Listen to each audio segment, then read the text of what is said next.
Self ಟಾಕ್ನ 2ನೇ ಸೀಸನ್ಗೆ ನಿಮಗೆ ಸ್ವಾಗತ. ನಾವು ಸಾಕಷ್ಟು ಬಾರಿ ನಮ್ಮಷ್ಟಕ್ಕೆ ನಾವು ಮಾತನಾಡಿಕೊಳ್ಳುತ್ತೇವೆ. ಆ ಮಾತುಗಳು ಥಾಟ್ಸ್ಗಳಾಗಿರಬಹುದು ಅಥವಾ ಶಬ್ದಗಳಾಗಿರಬಹುದು. ನಾವುಗಳು ಇಂದಿಗೂ ಸೆಟ್ ಡೌನ್ ಆಗದ ಥಿಂಕಿಂಗ್ ಮಷಿನ್ಗಳು. ನಮ್ಮ ಬಾಲ್ಯದಿಂದ ನಾವು ನೋಡಿದ, ಬಿಲೀಫ್ ಮಾಡಿದ ಅಂಶಗಳು ನಮ್ಮ ಥಾಟ್ಸ್ ಪ್ರೊಸೆಸ್ನಲ್ಲಿ ಇರುತ್ತವೆ. ನಮ್ಮ ಸಾಕಷ್ಟು ಸೆಲ್ಫ್ ಟಾಕ್ಸ್ಗಳು ನಮಗೆ ಅರಿವಿಲ್ಲದೆ ನಡೆಯುತ್ತವೆ. ನಮ್ಮ ಸೆಲ್ಫ್ ಟಾಕ್ಸ್ನಲ್ಲಿ ಬರುವ ವಿಚಾರಗಳು ನಮಗೆ ಗೊತ್ತಿರುವ ವಿಷಯಗಳ ಮೇಲೆ ಅವಲಂಬಿತವಾಗಿರುತ್ತವೆ. ನಮಗೆ ಹೊಸ ವಿಷಯದ ಚಿಂತನೆ ಬಂದಾಗ ನಮ್ಮ ಮೆದುಳು ಆ ಹೊಸ ವಿಷಯ ಸ್ಟೋರ್ ಮಾಡಲು ನಮಗೆ ಸಹಾಯ ಮಾಡುತ್ತದೆ.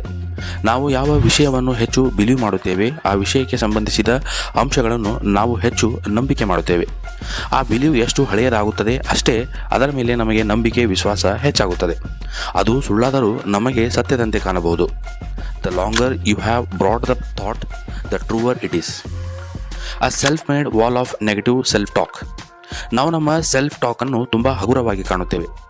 ನಾವು ಮಾತನಾಡುವ ಪ್ರತಿಯೊಂದು ಅಂಶಗಳು ನೇರವಾಗಿ ನಮ್ಮ ಸಬ್ ಕಾನ್ಷಿಯಸ್ ಮೈಂಡ್ಗೆ ತಲುಪುತ್ತವೆ. ಈ ಮೊದಲೇ ಹೇಳಿದಂತೆ ನಮ್ಮ ಸಬ್ ಕಾನ್ಷಿಯಸ್ ಮೈಂಡ್ಗೆ ಯೋಚಿಸುವ ಶಕ್ತಿ ಇಲ್ಲ.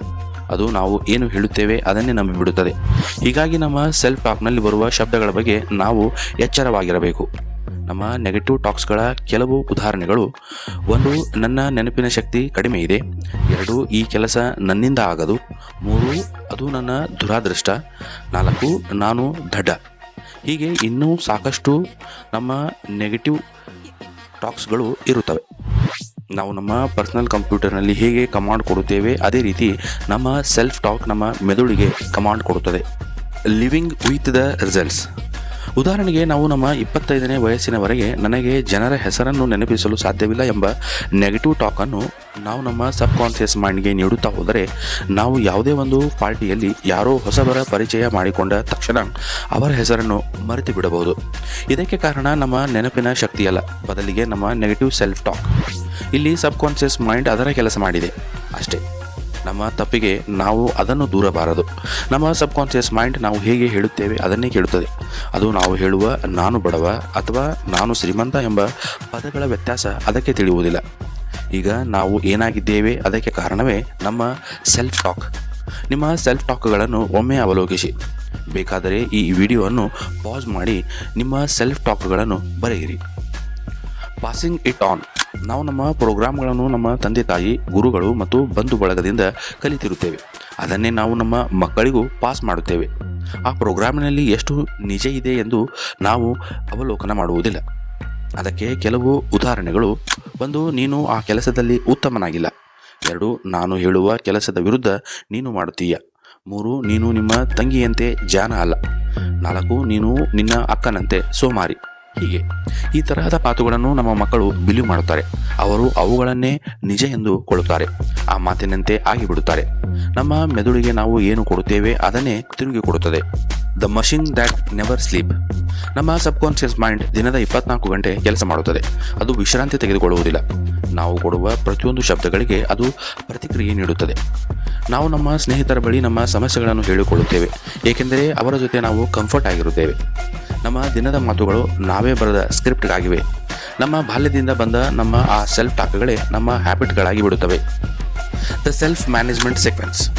ನಮ್ಮ ಜೀವನದಲ್ಲಿ ಬರುವ ಕಷ್ಟ ಸುಖಗಳ ಮೆಟ್ಟಿಲು ಇದ್ದ ಹಾಗೆ. ನಾವು ಮುಂದೆ ಯಾವ ಮೆಟ್ಟಲು ಮೇಲೆ ಹೋಗುತ್ತೇವೆ ಎಂಬುದು ನಮಗೆ ಮೊದಲೇ ಗೊತ್ತಾದರೆ ನಾವು ಫೇಲ್ ಆಗುವ ಚಾನ್ಸ್ ಕಡಿಮೆ. ಆದರೆ ಅದು ಸಾಧ್ಯವಿಲ್ಲ. ಹೀಗಾಗಿ ನಾವು ಪ್ರತಿಯೊಂದು ಮೆಟ್ಟಲನ್ನು ಲಕ್ ಮೇಲೆ ಬಿಟ್ಟರೆ ಖಂಡಿತ ನಾವು ಸಫಲವಾಗುವುದಿಲ್ಲ. ನಮ್ಮ ಜೀವನದಲ್ಲಿ ಯಾವುದೂ ಆಕ್ಸಿಡೆಂಟ್ ಆಗಿ ನಡೆಯುವುದಿಲ್ಲ. ನಾವು ಅದನ್ನು ಕ್ರಿಯೇಟ್ ಮಾಡಿಕೊಂಡಿರುತ್ತೇವೆ. ಅದಕ್ಕೆ ನಾವು ನಮ್ಮ ಬಗ್ಗೆ, ನಮ್ಮ ಚಟುವಟಿಕೆಗಳ ಬಗ್ಗೆ ಅವಲೋಕನ ಮಾಡುವುದು ತುಂಬ ಮುಖ್ಯ. ನಾವು ಸಫಲ ಅಥವಾ ವಿಫಲವಾಗಲು ಇರುವ 5 ಮೆಟ್ಟಿಲುಗಳು. 1. ಬಿಹೇವಿಯರ್, ಅಂದರೆ ನಮ್ಮ ನಡವಳಿಕೆ. ನಮ್ಮ ಸಫಲ ವಿಫಲದ ಮೊದಲ ಹೆಜ್ಜೆ ನಮ್ಮ ನಡವಳಿಕೆ, ಅಂದರೆ ನಾವು ಏನು ಮಾಡುತ್ತೇವೆ, ಏನು ಮಾಡುವುದಿಲ್ಲ ಎಂಬುದಾಗಿದೆ. ಇದು ಆ್ಯಕ್ಷನ್ಗಳನ್ನು ಒಳಗೊಂಡಿದೆ. ನಾವು ಸರಿಯಾದ ಆ್ಯಕ್ಷನ್ ಮಾಡಿದರೆ ನಮಗೆ ಸರಿಯಾದ ರಿಸಲ್ಟ್ ಸಿಗುತ್ತದೆ. ಪ್ರತಿದಿನದ ನಮ್ಮ ಕೆಲಸಗಳು ನಮ್ಮ ಜೀವನದ ಫಲಿತಾಂಶವನ್ನು ಕೊಡುತ್ತವೆ. ಉದಾಹರಣೆಗೆ, ನಿಮಗೆ ನೀವು ಮಾಡುವ ಜಾಬ್ ಇಷ್ಟ ಇಲ್ಲ ಅಂದುಕೊಳ್ಳೋಣ. ಆಗ ನೀವು ಪ್ರತಿದಿನ ನಿಮ್ಮ ಕೆಲಸಕ್ಕೆ ಏನು ಬೇಕು ಅದರ ವಿರುದ್ಧವಾಗಿ ಕೆಲಸ ಮಾಡುತ್ತೀರಿ. ಒಂದು ದಿನ ಆ ಕೆಲಸವನ್ನೇ ಕಳೆದುಕೊಳ್ಳುತ್ತೀರಿ. ಅದೇ ರೀತಿ ನೀವು ಸ್ಟೂಡೆಂಟ್ ಆಗಿದ್ದರೆ, ನಿಮಗೆ ಓದುವ, ಪಾಠ ಕೇಳುವ ಆಸಕ್ತಿ ಇರದಿದ್ದರೆ ನೀವು ಸ್ಕೂಲ್ನ ಎಕ್ಸಾಮಿನಲ್ಲಿ ಫೇಲ್ ಆಗುತ್ತೀರಿ. ಹಾಗಾದರೆ ನಮಗೆ ಏನು ಮಾಡಬೇಕು ಎಂಬ ಅರಿವೇ ಇಲ್ಲವೇ? ಖಂಡಿತ ಇದೆ. ಆದರೆ ಅದನ್ನು ಮಾಡಲು ಅಥವಾ ತಡೆಯಲು ಇರುವುದೇ ನಮ್ಮ ಫೀಲಿಂಗ್ಸ್ಗಳು. 2 ಫೀಲಿಂಗ್ಸ್ಗಳು. ನಮ್ಮ ಭಾವನೆಗಳು ನಮ್ಮ ಕೆಲಸಕ್ಕೆ ನೇರ ಸಂಬಂಧ ಹೊಂದಿವೆ. ನಾವು ಆ ಕೆಲಸದ ಬಗ್ಗೆ ಹೊಂದಿದ ಫೀಲಿಂಗ್ ನಮಗೆ ಆ ಕೆಲಸ ಮಾಡಲು ಅಥವಾ ಮಾಡದಿರಲು ಪ್ರಚೋದಿಸುತ್ತದೆ. ಉದಾಹರಣೆಗೆ ನಾವು ಚಿಕ್ಕವರಿದ್ದಾಗ ನಮಗೆ ಇಷ್ಟವಾದ ತಿಂಡಿ ಕೊಟ್ಟರೆ ಖುಷಿಯಿಂದ ತಿನ್ನುತ್ತಿದ್ದೆವು. ಅದೇ ನಮಗೆ ಇಷ್ಟವಿರದ ತಿಂಡಿ ಕೊಟ್ಟರೆ ಹಠ ಮಾಡುತ್ತಿದ್ದೆವು. ಅದಕ್ಕೆ ಕಾರಣ ನಮಗೆ ಆ ತಿಂಡಿ ಬಗ್ಗೆ ಇರುವ ಫೀಲಿಂಗ್. ಇದೇ ರೀತಿ ನಾವು ನಮ್ಮ ಕೆಲಸದ ಬಗ್ಗೆ, ನಮ್ಮ ಸಂಗಾತಿ ಬಗ್ಗೆ, ನಮ್ಮ ಸಕ್ಸಸ್ ಅಥವಾ ಫೇಲ್ಯೂರ್ ಬಗ್ಗೆ ಇರುವ ಫೀಲಿಂಗ್ಸ್ಗಳೇ ನಮ್ಮ ಆ್ಯಕ್ಷನ್ಗಳಾಗುತ್ತವೆ. ಹಾಗಾದರೆ ಈ ಫೀಲಿಂಗ್ಸ್ಗಳು ನಮಗೆ ಆಕ್ಸಿಡೆಂಟ್ ಆಗಿ ಬಂದಿದೆಯೇ? ಇಲ್ಲ. ಇದಕ್ಕೆ ಕಾರಣ ನಮ್ಮ ಆ್ಯಟಿಟ್ಯೂಡ್, ಅಂದರೆ ನಮ್ಮ ಮನೋಭಾವ. 3 ಆ್ಯಟಿಟ್ಯೂಡ್. ಇದು ನಮ್ಮ ಫೀಲಿಂಗ್ಸನ್ನು ಕಂಟ್ರೋಲ್ ಮಾಡುತ್ತದೆ. ನಮಗೆ ಒಳ್ಳೆಯ ಆ್ಯಟಿಟ್ಯೂಡ್ ಜೊತೆಗೆ ಕೆಲವು ಕೆಟ್ಟ ಆ್ಯಟಿಟ್ಯೂಡ್ ಇರಬಹುದು. ಯುವಕರಲ್ಲಿ ಆ್ಯಟಿಟ್ಯೂಡಿನ ಕೊರತೆ ತುಂಬ ಇದೆ. ನೀವು ಯುವಕರಿಗೆ ನಿನ್ನ ಆ್ಯಟಿಟ್ಯೂಡ್ ಚೇಂಜ್ ಮಾಡು ಎಂಬ ಸಲಹೆ ಕೊಡುವುದನ್ನು ಸಾಕಷ್ಟು ಬಾರಿ ನೋಡಿರಬಹುದು. ನಾವು ಗುಡ್ ಆ್ಯಟಿಟ್ಯೂಡ್, ಬ್ಯಾಡ್ ಆ್ಯಟಿಟ್ಯೂಡಿನ ಬಗ್ಗೆ ತಿಳಿದುಕೊಳ್ಳುವುದು ತುಂಬ ಮುಖ್ಯ. ಹಾಗಾದರೆ ಈ ಆ್ಯಟಿಟ್ಯೂಡ್ಗಳು ಆಕ್ಸಿಡೆಂಟ್ ಆಗಿ ನಮಗೆ ಬರುತ್ತವೆಯೇ? ಖಂಡಿತ ಇಲ್ಲ. ಇದಕ್ಕೆ ಕಾರಣ ನಮ್ಮ ಬಿಲೀಫ್ಗಳು. 4 ಬಿಲೀಫ್. ಇದು ನಮ್ಮ ನಂಬಿಕೆಯನ್ನು ಪ್ರತಿನಿಧಿಸುತ್ತದೆ. ಅಂದರೆ ನಾವು ಯಾವುದೇ ವಿಷಯವನ್ನು ನಂಬಿದರೆ ಸಾಕು, ಅದು ನಮ್ಮ ಫೀಲಿಂಗ್ಸ್, ಆ್ಯಟಿಟ್ಯೂಡನ್ನು ಆ ನಂಬಿಕೆ ಪ್ರಕಾರ ಬದಲಾಯಿಸುತ್ತದೆ. ನಮಗೆ ಸತ್ಯದ ಅವಶ್ಯಕತೆ ಇಲ್ಲ, ಅದು ಸತ್ಯ ಎಂದು ನಮ್ಮನ್ನು ನಂಬಿಸುತ್ತದೆ. ಉದಾಹರಣೆಗೆ, ಯಾವುದೋ ಒಂದು ದೇಶದ ಶಾಲೆಯಲ್ಲಿನ ಮಕ್ಕಳಿಗೆ ತನ್ನ ನೆರೆಯ ದೇಶದ ಬಗ್ಗೆ ವೈರತ್ವ ಹೇಳಿಕೊಟ್ಟರೆ ಏನಾಗಬಹುದು? ಮುಂದೆ ಆ ಮಕ್ಕಳು ಆ ದೇಶದ ಬಗ್ಗೆ ಕೆಟ್ಟ ಅಭಿಪ್ರಾಯ ಹೊಂದಬಹುದು. ಅವರು ಆ ನೆರೆಯ ದೇಶದ ಜನರನ್ನು ದ್ವೇಷಿಸಬಹುದು. ಆ ಮಕ್ಕಳು ಆ ವಿಷಯದ ಬಗ್ಗೆ ಸತ್ಯ ಅಸತ್ಯತೆ ಬಗ್ಗೆ ತಿಳಿದುಕೊಳ್ಳುವ ಗೋಜಿಗೆ ಹೋಗುವುದಿಲ್ಲ. ಇದೇ ರೀತಿ ಈಗಿನ ಕಾಲದ ಮೀಡಿಯಾ, ಪೊಲಿಟಿಷಿಯನ್ಸ್ಗಳು ನಮಗೆ ಅವರು ಹೇಳುವ ವಿಷಯಗಳ ಬಗ್ಗೆ ಬಿಲೀಫ್ ಮಾಡಲು ಪ್ರಚೋದಿಸುತ್ತಾರೆ. ಹಾಗಾದರೆ ಈ ಬಿಲೀಫ್ಗಳು ನಮಗೆ ಆಕ್ಸಿಡೆಂಟ್ ಆಗಿ ಸಿಗುತ್ತಿವೆಯೇ? ಖಂಡಿತ ಇಲ್ಲ. ಇದಕ್ಕೆ ಕಾರಣ ಪ್ರೋಗ್ರಾಮ್ಗಳು. 5 ಪ್ರೋಗ್ರಾಮ್. ಇದು ನಮ್ಮ ಬಾಲ್ಯದಿಂದ ನಮಗೆ ಫೀಡ್ ಆಗಿದೆ. ಆ ಪ್ರೋಗ್ರಾಮ್ಗಳು ನಮ್ಮ ಪ್ರತಿಯೊಂದು ಆ್ಯಕ್ಷನ್, ಬಿಲೀಫ್, ಆ್ಯಟಿಟ್ಯೂಡ್ನಲ್ಲಿ ಪ್ರಮುಖ ಪಾತ್ರ ವಹಿಸುತ್ತವೆ. ಆ ಪ್ರೋಗ್ರಾಮ್ಗಳನ್ನು ನಾವು ನಮ್ಮ ಹೊರಗಿನ ಒಳಗಿನ ಪ್ರಪಂಚದಿಂದ ತೆಗೆದುಕೊಳ್ಳುತ್ತೇವೆ. ಅದು ಸತ್ಯ ಇರಬಹುದು ಅಥವಾ ಮಿಥ್ಯೆ ಇರಬಹುದು. ನಮ್ಮ ಪ್ರೋಗ್ರಾಮ್ಗಳು ನಮ್ಮ ಬಿಲೀಫ್ಗಳನ್ನು ಕ್ರಿಯೇಟ್ ಮಾಡುತ್ತವೆ. ನಮ್ಮ ಬಿಲೀಫ್ ನಮ್ಮ ಆ್ಯಟಿಟ್ಯೂಡನ್ನು ಕ್ರಿಯೇಟ್ ಮಾಡುತ್ತದೆ. ನಮ್ಮ ಆ್ಯಟಿಟ್ಯೂಡ್ ಫೀಲಿಂಗ್ಸನ್ನು ಕ್ರಿಯೇಟ್ ಮಾಡುತ್ತವೆ. ನಮ್ಮ ಫೀಲಿಂಗ್ಸ್ ನಮ್ಮ ಆ್ಯಕ್ಷನ್ಗಳನ್ನು ಕ್ರಿಯೇಟ್ ಮಾಡುತ್ತವೆ. ನಮ್ಮ ಆ್ಯಕ್ಷನ್ ನಮ್ಮ ರಿಸಲ್ಟನ್ನು ಕ್ರಿಯೇಟ್ ಮಾಡುತ್ತವೆ. ಹೀಗಾಗಿ ನಿಮ್ಮ ರಿಸಲ್ಟ್ ಚೇಂಜ್ ಆಗಲು ನಿಮ್ಮ ಪ್ರೋಗ್ರಾಮ್ಗಳನ್ನು ಚೇಂಜ್ ಮಾಡಿ. The 5 levels of self talk. Self talk ಅಂದರೆ ನಮ್ಮ ಹಳೆಯ ಪ್ರೋಗ್ರಾಮ್ಗಳನ್ನು ಅಳಿಸಿ ಹೊಸ ಪ್ರೋಗ್ರಾಮ್ಗಳನ್ನು ಕನ್ಸಿಯಸ್ನಿಂದ ನಮ್ಮ ಮೆದುಳಿಗೆ ಫೀಡ್ ಮಾಡುವುದಾಗಿದೆ. ಈ ಸೆಲ್ಫ್ ಟಾಕ್ ನಮ್ಮ ಭವಿಷ್ಯವನ್ನು ಬದಲಾಯಿಸಬಹುದು. ಹೀಗಾಗಿ ಅದರ ಬಗ್ಗೆ ತಿಳಿದುಕೊಳ್ಳುವುದು ತುಂಬ ಮುಖ್ಯ. ಈ ಸೆಲ್ಫ್ ಟಾಕ್ನಲ್ಲಿ 5 ಲೆವೆಲ್ಗಳಿವೆ. Level 1, the level of negative acceptance. I can't. Level 1 self ಟಾಕ್ನಲ್ಲಿ ನಾವು ತುಂಬ ಅಪಾಯದಿಂದ ಕೂಡಿದ ನೆಗೆಟಿವ್ ಟಾಕನ್ನು ಮಾತನಾಡಿಕೊಳ್ಳುತ್ತೇವೆ. ಅದುವೇ ಐ ಕಾಂಟ್. ನಾವು ಅದನ್ನೇ ನಂಬುತ್ತೇವೆ, ಅದನ್ನೇ ಒಪ್ಪಿಕೊಳ್ಳುತ್ತೇವೆ. ಈ ಮೊದಲೇ ನಾವು ಸಾಕಷ್ಟು ನೆಗೆಟಿವ್ ಸೆಲ್ಫ್ ಟಾಕ್ ಬಗ್ಗೆ ಮಾತನಾಡಿದ್ದೇವೆ. ಇದು ನಮ್ಮನ್ನು ಕತ್ತಲಲ್ಲಿ ನಡೆಸುತ್ತದೆ ಹೊರತು ಬೆಳಕಿನಲ್ಲಿ ಅಲ್ಲ. ಇದು ಒಮ್ಮೆ ನಮ್ಮ ಸಬ್ ಕಾನ್ಷಿಯಸ್ ಮೈಂಡ್ನಲ್ಲಿ ಫೀಡ್ ಆದರೆ ನಮ್ಮ ಏಳಿಗೆಗೆ ಖಂಡಿತ ಪೆಟ್ಟು ಕೊಡುತ್ತದೆ. Level 2, level of recognisation. I need to change. ಇದು ನಮ್ಮನ್ನು ಮೋಸಗೊಳಿಸುವ ಸೆಲ್ಫ್ ಟಾಕ್.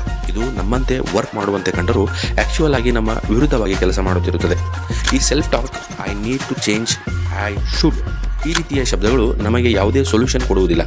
ಉದಾಹರಣೆಗೆ, ನಾನು ಆರ್ಗನೈಸ್ ಆಗಿ ಇರಲು ಇಷ್ಟಪಡುತ್ತೇನೆ ಎಂದು ನಾವು ಹೇಳಿದಾಗ ಇದರಲ್ಲಿ ನನ್ನಿಂದ ಆಗುತ್ತಿಲ್ಲ ಎಂಬ ಪದ ನಮ್ಮನ್ನು ಹೆಚ್ಚು ಕಾಡುತ್ತದೆ. ನಾನು ನನ್ನ ವೇಟ್ ಲಾಸ್ ಮಾಡಿಕೊಳ್ಳಬೇಕು ಎಂದು ಹೇಳುತ್ತೇವೆ ಹೊರತು ಅದರ ಬಗ್ಗೆ ನಾವು ಯಾವ ಕೆಲಸ ಮಾಡಲು ಸಿದ್ಧರಿದ್ದೇವೆ ಎಂದು ನಮ್ಮ ಸಬ್ ಕಾನ್ಷಿಯಸ್ ಮೈಂಡಿಗೆ ಹೇಳಲು ವಿಫಲವಾಗುತ್ತೇವೆ. Level 3, the level of decision to change. I never, I no longer. ಈ ಲೆವೆಲ್ ನಮ್ಮ ಪರವಾಗಿ ಕೆಲಸ ಮಾಡುತ್ತದೆ. ಅಂದರೆ ನಮ್ಮ ಈ ಮಾತುಗಳು ವರ್ತಮಾನ ಕಾಲದಲ್ಲಿ ಇರುತ್ತವೆ. ಉದಾಹರಣೆಗೆ, ಇನ್ನು ಮುಂದೆ ನಾನು ಆ ಕೆಲಸ ಮಾಡುವುದಿಲ್ಲ ಎಂಬ ದೃಢವಾದ ಮಾತುಗಳು ನಮ್ಮ ಸಬ್ ಕಾನ್ಷಿಯಸ್ ಮೈಂಡ್ ನಮ್ಮಂತೆ ಕೆಲಸ ಮಾಡಲು ಸಹಾಯ ಮಾಡುತ್ತವೆ. Level 4, the level of the better you, like I am. ಇದು ನಮ್ಮ ಸೆಲ್ಫ್ ಟಾಕ್ ವ್ಯಾಕ್ಯಾಬ್ಯುಲರಿಯಲ್ಲಿ ಎಂದಿಗೂ ಉಪಯೋಗಿಸಿದ ಶಬ್ದ. ಇದು ನಮ್ಮ ಬಗ್ಗೆ ನಾವು ಬರೆದುಕೊಳ್ಳುವ ಉತ್ತಮ ಚಿತ್ರವನ್ನು ಕೊಡುತ್ತದೆ. ಇಲ್ಲಿ ನಾವು I am ready to work ಎಂಬ ಸೆಲ್ಫ್ ಟಾಕ್ ಉಪಯೋಗಿಸುವುದರಿಂದ ನಮ್ಮ ಸೆಲ್ಫ್ ಕಾನ್ಫಿಡೆನ್ಸ್ ಹೆಚ್ಚಿಸುತ್ತದೆ. I am healthy, I am energetic ಮುಂತಾದ ಶಬ್ದಗಳು ನಮ್ಮ ಸಬ್ ಕಾನ್ಷಿಯಸ್ ಮೈಂಡ್ ನಮ್ಮ ಮಾತು ಕೇಳಲು ಸಹಾಯ ಮಾಡುತ್ತವೆ. ಇದು ಲೆವೆಲ್ 1ರ ವಿರುದ್ಧವಾಗಿ ಕೆಲಸ ಮಾಡುತ್ತದೆ. ನನ್ನ ಮೆಮರಿ ಉತ್ತಮವಾಗಿದೆ ಎಂದು ನಾವು ಪದೇ ಪದೇ ಹೇಳುವುದರಿಂದ ನಾವು ಯಾರ ಹೆಸರನ್ನು ನೆನಪಿನಲ್ಲಿ ಇಟ್ಟುಕೊಳ್ಳಬಹುದು. Level 5, the level of universal affirmation. It is. ಈ ಸೆಲ್ಫ್ ಟಾಕ್ ನಮ್ಮ ದೃಢೀಕರಣ ಹೊಂದಿದೆ. ಅಂದರೆ ಇದು ನಮ್ಮ ಇಂದಿನ ಮುಂದಿನ ಗುರಿಗಳ ಬಗ್ಗೆ ಹೇಳಿಕೊಡುತ್ತದೆ. ನಾವು ಸ್ಪಷ್ಟವಾಗಿ ನಮ್ಮ ಗುರಿಗಳ ಕಡೆಗೆ ಕೆಲಸ ಮಾಡುವುದೇ ಈ ಲೆವೆಲ್ 5ನ ಸೆಲ್ಫ್ ಟಾಕ್. ನಿಮ್ಮ ಸೆಲ್ಫ್ ಟಾಕ್ ಯಾವ ಲೆವೆಲಿನಲ್ಲಿ ಇದೆ ಎಂದು ಒಮ್ಮೆ ಅವಲೋಕಿಸಿ. ನಾವು ಇಂದಿನಿಂದ ಲೆವೆಲ್ 1, ಲೆವೆಲ್ 2 ಸೆಲ್ಫ್ ಟಾಕ್ ಬಳಸುವುದನ್ನು ಬಿಟ್ಟು ಬಿಡೋಣ. ಲೆವೆಲ್ 3 ಮತ್ತು ಲೆವೆಲ್ 4 ಸೆಲ್ಫ್ ಟಾಕ್ ಬಳಸೋಣ. ನಾವು ಮುಂದೆ ನಮಗೆ ಗೊತ್ತೇ ಇರದ ಹಾಗೆ ಆಟೋಮೆಟಿಕ್ ಆಗಿ ಉತ್ತಮ ಸೆಲ್ಫ್ ಟಾಕ್ ಮಾಡುವುದು ಹೇಗೆ ಎಂದು ತಿಳಿದುಕೊಳ್ಳೋಣ. The problem with positive thinking. ಈ ಪಾಸಿಟಿವ್ ಥಿಂಕಿಂಗ್ ಎಂಬುದು ತುಂಬ ಪವರ್ಫುಲ್. ಸಾಕಷ್ಟು ವರ್ಷಗಳಿಂದ ಸಾಕಷ್ಟು ಜನರಿಗೆ ಇದು ಅವರು ಗುರಿ ಸಾಧಿಸಲು ಸಹಾಯ ಮಾಡಿದೆ. ನಾವು 10 ಜನರಿಗೆ ಪಾಸಿಟಿವ್ ಥಿಂಕಿಂಗ್ ಬಗ್ಗೆ ಕೇಳಿದಾಗ ಅದರಲ್ಲಿ 9 ಜನರು ಇದರ ಬಗ್ಗೆ ಪಾಸಿಟಿವ್ ಆಗಿ ಮಾತನಾಡುತ್ತಾರೆ. ಹೀಗಿದ್ದರೂ ಇದು ಏಕೆ ನಮ್ಮಲ್ಲಿ ಕೆಲಸ ಮಾಡುತ್ತಿಲ್ಲ? ನಾವು ಪಾಸಿಟಿವ್ ಥಿಂಕಿಂಗ್ ಬಗ್ಗೆ ಯೋಚಿಸಲು ತಿಳಿಯಲು ಡಾಕ್ಟರ್ ಪಾಲೆ ಅವರು ಬರೆದ the power of positive thinking ಪುಸ್ತಕ ಓದುತ್ತೇವೆ. ನೀವು ಓದಿರದಿದ್ದರೆ ನಮ್ಮ ಚಾನೆಲ್ನಲ್ಲಿ ಆ ಪುಸ್ತಕದ ಸಾರಾಂಶ ಒಮ್ಮೆ ನೋಡಿ. ಅದರ ಲಿಂಕನ್ನು ನಾವು ಡಿಸ್ಕ್ರಿಪ್ಷನ್ನಲ್ಲಿ ಕೊಟ್ಟಿದ್ದೇವೆ. ಪಾಸಿಟಿವ್ ಥಿಂಕಿಂಗ್ ನಮ್ಮಲ್ಲಿ ಕೆಲಸ ಮಾಡದಿರಲು ಕಾರಣವೇ ನಮ್ಮ ಹಳೆಯದಾದ ನೆಗೆಟಿವ್ನಿಂದ ಕೂಡಿದ ಮೆಂಟಲ್ ಪ್ರೋಗ್ರಾಮ್ಗಳು. ನಾವು ಅವುಗಳನ್ನು ಪಾಸಿಟಿವ್ ಪ್ರೋಗ್ರಾಮ್ಗಳಾಗಿ ಬದಲಿಸಿದರೆ ಖಂಡಿತ ಆ ಪಾಸಿಟಿವ್ ಥಿಂಕಿಂಗ್ ಕೆಲಸ ಮಾಡುತ್ತದೆ. Your mental apartment.